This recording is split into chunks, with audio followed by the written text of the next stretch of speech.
Seafarers is an expansion for the classic game Settlers of Catan. It allows players to explore and settle beyond the original main island. The rules here aren't heavy. I'll teach you how to play and have you up and running in about 6 minutes here on Legendary Tactics.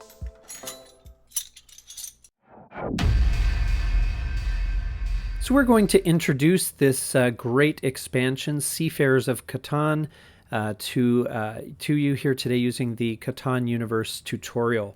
Now you'll notice the island, the main island, looks the same as before, but now there's a bank of fog off to the one side, and the map's been expanded a little bit.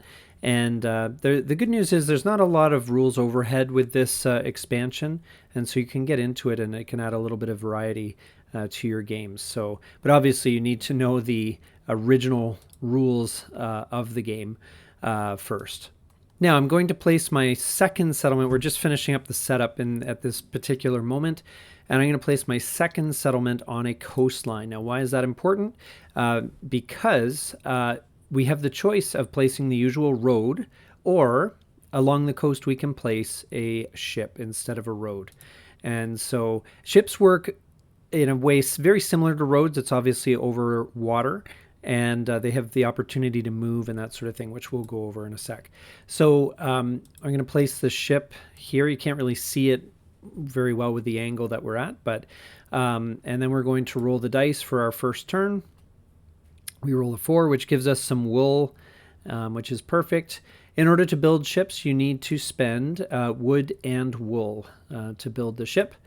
And once the ship is placed next to a fog tile, so one of these gray tiles, the tile is revealed. And if it's a land tile, you actually get the appropriate resource involved.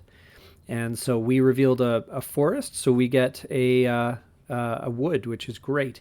And then some tiles also contain treasure chests. You can see the treasure chests here, and they can be gathered by reaching them by road or by ship.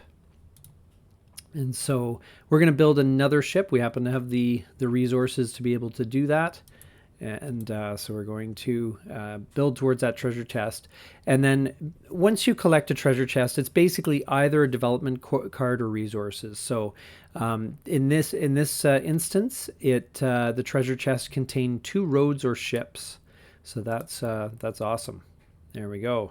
Salvage treasure. And we also revealed the quarry there with some bricks, and that's perfect. So now we got to that bonus from the treasures, so we can place a couple more ships here, and we're going to dominate. Look at this navy. We're crazy. Now we actually have the longest road, if you can believe it, because both roads and ships count for the longest road. And you can connect a road with a ship, though, only if there's a settlement or a city at the intersection where the two meet. So you need a port. You can't just string roads and ships along and have the road end and the ships pick up where they left off. Okay, we're going to end the turn now, and we're going to watch our opponents do their thing. And they're going to roll the dice and collect some resources. And oh, we get a wheat. That's pretty cool. It's nice to get a wheat on a roll that is not is kind of unexpected. That works for me. Perfect. All right. And the roll is now 6. We get some more wood. That's perfect. So if you have happened to notice, we now have the exact combination of resources we need to build a settlement. We roll the dice and we get a 4. That's some more wool. Now it's important to note that depending on the scenario, you can get additional victory points for settling on an island. Okay, so you got to check your scenario just to be sure. In this case, it actually counts for 2. So we're going to build that settlement, and we have 1 wool left over.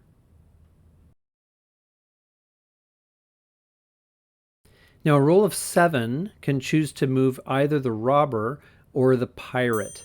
And as you can see, the robber or pirate, the pirate is actually this dark ship down at the bottom, and the pirate steals a random resource from a player who has a ship adjacent to that hex. So with a knight card, you can move the robber as well as the pirate. You can get a good look at the pirate ship there. And we'll roll the dice and we get a 6. And collect some more resources. So, and now as long as the pirate is on that sea hex, you cannot move or build a ship on any of the borders of that sea hex. So you have to stay away from it. So we can't move onto any of those spaces. Now we can move one ship per turn, and that's what we'll do. We'll move this guy and get away from the pirate here. And that's good. And then we're going to build a new ship here. And that's going to reveal a gold field. And gold field earnings, basically you choose which resource you want to get. So we'll just choose, I don't know, wheat or something like that. And that's what that gold field is. It's a new tile. And we get our wheat, and we're going to build a settlement. As it happens, we have just the right combination of resources there, and build a settlement.